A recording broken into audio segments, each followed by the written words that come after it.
guys, well, you heard from Howard Davis Jr. Now is the moment where we're going to put this all together. The man of the hour, the man who's hosting the event on Cinco de Mayo, the man himself, Thiago Alves, UFC fighter. Thiago, thank you so much, brother. Hey, thanks for having me. Greatly appreciate you coming down and making this all happen.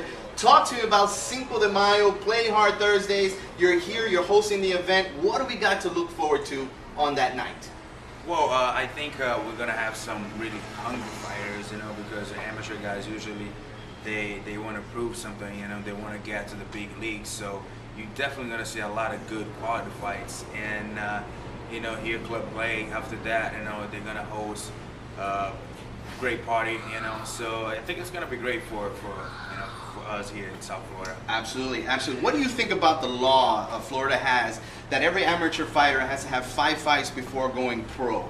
Do you think that hurts? Do you think that helps? What do you think about that? No, I think it's perfect. I mean, sometimes the good thing about the amateur fights is if you're not really a professional, you can do it. You can try and see if you really like the sport, because it takes a lot when you're, Absolutely. And you get to know if you really belong, on the sport or not. After you get hit in the face a few times, that's when you're gonna find out. So I think the amateur fight is perfect because you're very protected, and that's no way, you can get like serious injury, So Okay. I think it's great. So you're for it then, basically? Yeah, what you're definitely, saying. definitely. You're for it.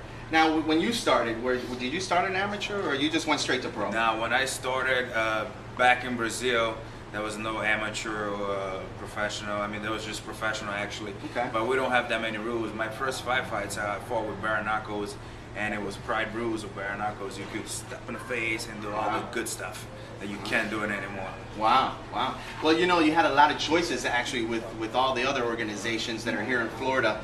Why Fight Time Promotions? Why did you invest in time and actually doing Cinco de Mayo with Fight Time Promotions? What did they have to offer more than the Well, others? first did the best, did the best here in Okay. Florida, and I'm really, really good friends with, my coach, my best coach out there, Howard Davis, and Carla, his wife, doing an amazing job, and they're getting bigger and bigger every time, and I feel privileged to be part of this. And Coach Howard called me 2 days ago, and Thiago, we got something for you, and I talked to Carla, and we were talking. It was perfect. Everything went well, and Okay. I'm here.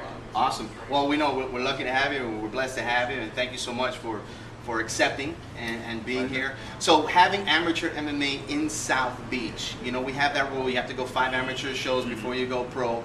It seems also that Fight Time Promotion is really the one who's consistent going back to back with their shows. After May 5th, I believe there's another one scheduled here at the same place in Club Play on Thursday, probably 10 days later on the 17th. On the 19th? Yes, Okay. 19th. So it's easier for an amateur fighter to come into this organization and be pro quicker because of so many fights that Fight Time Promotion is coming on. Now, do you think that's a good thing that there's fight back to back to back, or should they spread it out and even things out? No, I think it's perfect because the amateur fight, you don't really get injury as a professional fight, and the fact that now we got, Fight Time Promotion doing all the shows, back to back, it's easier for the fighters that are not, in a main league, making that kind of money that you want, to pursue a career like that. And those amateur fights, I think it's perfect, to start everything out, especially in South Beach.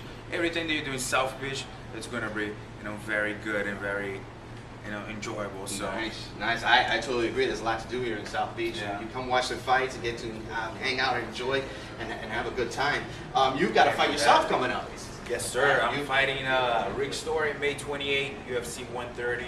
Okay. And it's going to be live on Spike TV. My fight's going to be the fight leader for the pay-per-view. So I'm very excited to be training really, really hard. I want to thank everybody from America Top to all my coaches, my sparring partners that came here and helped me out to get ready. And I still got 6 weeks. It's a lot, but I'm in great shape right now, and I'm definitely going for the knockout. Awesome. Well, we appreciate, you got the fan base in Florida, actually where you're from, and we're looking forward to UFC 130. We're looking forward to everything that you do, brother. We support you 100%. We will see you at Club Play on Thursday, Cinco de Mayo, man. We'll be there with a little Corona on our side there, hanging out with you guys. I'll be with my bottled water. Okay, bottled water. You heard it. Well, thanks again, man. Hey, everybody. Frank Mondragon, MMA to the max. Come check Cup Play out on Thursday, Cinco de Mayo. I'm telling you right now, if you're not here Cinco de Mayo, then you are nowhere. You gotta be here. There's gonna be professional fighters here. You're gonna have a great time. It's right on 5th Street. If you don't know yet, get information from www.FightTimePromotions.com. Get your tickets at FightTimePromotions.com. I'm telling you, this is a place to be. MMA to the max. We'll see you soon.